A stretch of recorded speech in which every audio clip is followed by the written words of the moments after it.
सूत जी बोले, हे शौनकाद ऋषियों, आपने लोक कल्याण के लिए मैं आपको भगवान शंकर के पुण्य स्थानों का परिचय देता हूं। जैसे सरस्वती नदी, गंगा नदी, सोनभद्र नदी, नर्मदा नदी, महानदी, गोदावरी, तुंगभद्रा तथा कावेरी, इन आदि नदियों के निकट जो पुण्य क्षेत्र हैं, यानी कि इन नदियों के किनारे जो तीर्थ हैं, उन जो धार्मिक स्थल हैं, उन स्थानों पर जो साधक साधना करता है उसका फल अक्षय हो जाता है।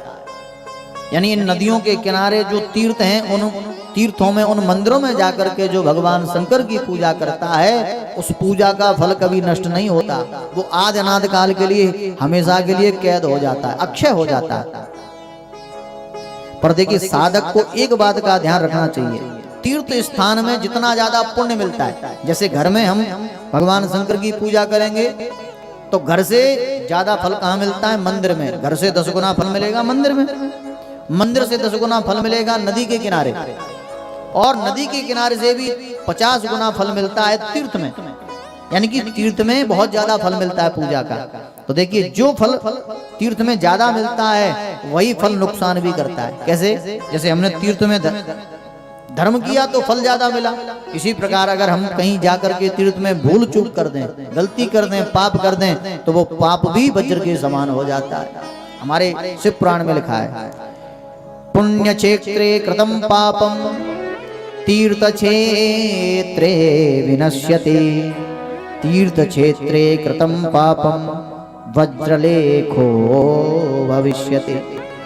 जो व्यक्ति अपने जन्म क्षेत्र में, यानी कर्म क्षेत्र है, जहाँ पर हम पैदा हुए, जहाँ पर हमने धंधा पानी किया, जहाँ पर हमने बाल बच्चों का लालन पालन किया, जहाँ पर हमारा घर है, अगर ऐसे जगह पे पाप करो और हम तीर्थ में जाकर के धर्म करें, स्नान ध्यान करें, तो वो पाप नष्ट हो जाते हैं। जन्म क्षेत्रे कृतम पापम तीर्थ क्षेत्रे विनश्यति, तीर्थ में जाकर के वो पाप नष्ट हो जाते हैं।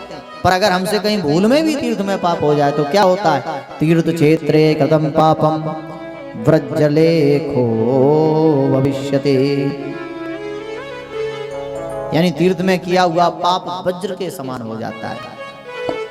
और देखिए, एक बात और है, हमेशा तीर्थ यात्रा करने जाओ तो विशेष ध्यान रखना चाहिए, तीर्थ में कभी गंदगी नहीं फैलाना चाहिए, तीर्थ में कभी लड़ाई झगड़ा नहीं करना चाहिए, तीर्थ में कभी विषय का सेवन नहीं करना चाहिए। कई लोग नदियों में जाकर के स्नान करते हैं और नदी में ही कुल्ला कर देते हैं, पर हमारे शास्त्र कहते हैं कभी भी बहती हुई धारा में कुल्ला नहीं करना चाहिए, साबुन शैम्पू नहीं लगाना चाहिए।